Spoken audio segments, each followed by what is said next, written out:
Hello friends, welcome back to our channel. இந்த வீடியோவில் நம்ம என்ன பார்க்க போகிறோம்னு பார்த்தோம்னா February 22 and 23க்கான கரண்ட் அஃபேர்ஸ். ஃபர்ஸ்ட் ஒன் பார்த்தோம்னா, அடுத்த 5 ஆண்டுகளில் இந்தியா பிரேசில் இருதரப்பு வர்த்தகத்தை எத்தனை கோடியாக உயர்த்த இலக்கு நிர்ணயிக்கப்பட்டுள்ளது? ரூபாய் 1.81 லட்சமாக உயர்த்த இலக்கு நிர்ணயிக்கப்பட்டுள்ளது. யார் யாருக்கு இடையில் அப்படின்னு பார்த்தோம்னா, இந்தியாவுக்கும் பிரேசிலுக்கும் இடையில் எத்தனை ஆண்டுகளில்? 5 ஆண்டுகளில். இது டிஜிட்டல் வல்லரசு, அதாவது இந்தியாவுக்கும் புதுப்பிக்கத்தக்க எரிசக்தி வல்லரசு பிரேசில் இடையிலான சந்திப்பாகும். இந்தியா வந்து டிஜிட்டல் வல்லரசு, பிரேசில் வந்து புதுப்பிக்கத்தக்க எரிசக்தி வல்லரசு.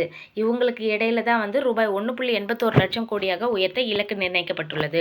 அடுத்து புதுடெல்லி ஏஐ பிரகடனம்.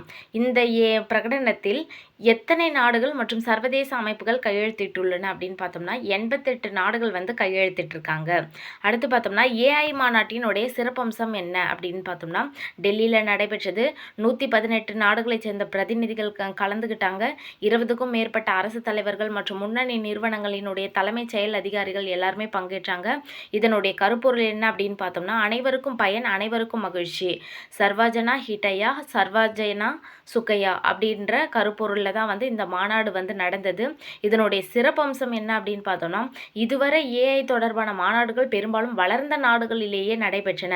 ஆனால் முதல் முறையாக குளோபல் சவுத் எனப்படும் வளரும் நாடுகளின் சார்பாக இந்தியா வந்து மாநாட்டை நடத்தியுள்ளது. அதுதான் வந்து இதனுடைய சிறப்பம்சம். அடுத்து பார்த்தோம்னா, இந்த உச்சி மாநாட்டினுடைய முக்கிய தூண்கள் என்னென்ன அப்படின்னு பார்த்தோம்னா, ஒரு 3 முக்கிய தூண்களை பற்றி சொல்கிறாங்க. மக்கள், பூமி, முன்னேற்றம் அப்படின்ற 3 முக்கிய தூண்கள். மக்களில் வந்து பார்த்தோம்னா மனிதவள மேம்பாடு மற்றும் அனைவரையும் உள்ளடக்கிய வளர்ச்சியை வந்து கன்சிடர் பண்ணுறாங்க.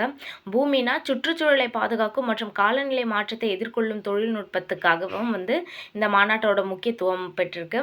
முன்னேற்றம் பார்த்தோம்னா பொருளாதார வளர்ச்சி மற்றும் சிறந்த நிர்வாகத்துக்காகவும் வந்து இந்த ஏஐ மாநாட்டை வந்து நடத்தியிருக்காங்க. அடுத்து பார்த்தோம்னா, இந்தியாவில் வடிவமைக்கப்பட்டு தயாரிக்கப்பட்ட முதல் ஏஐ ஹார்ட்வேர் எது? சர்வம் தான் வந்து இந்தியாவில் வடிவமைக்கப்பட்டு தயாரிக்கப்பட்ட முதல் ஏஐ ஹார்ட்வேர்.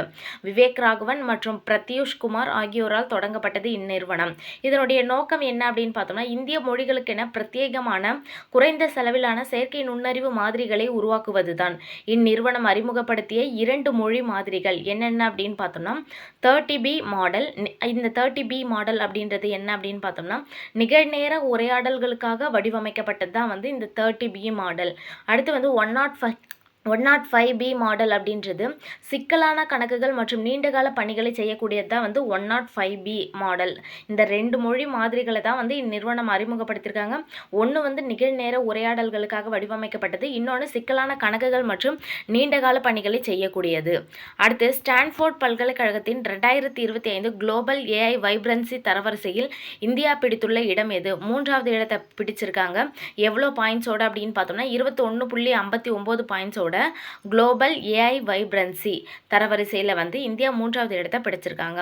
ஃபர்ஸ்ட் ஒன் பார்த்தோம்னா அமெரிக்கா 78.60 பாயிண்ட்ஸோட ஃபர்ஸ்ட் பிளேஸில், செகண்ட் பிளேஸ் வந்து சீனா 36.95 பாயிண்ட்ஸ் பெற்று செகண்ட் இடத்துலையும் இருக்காங்க.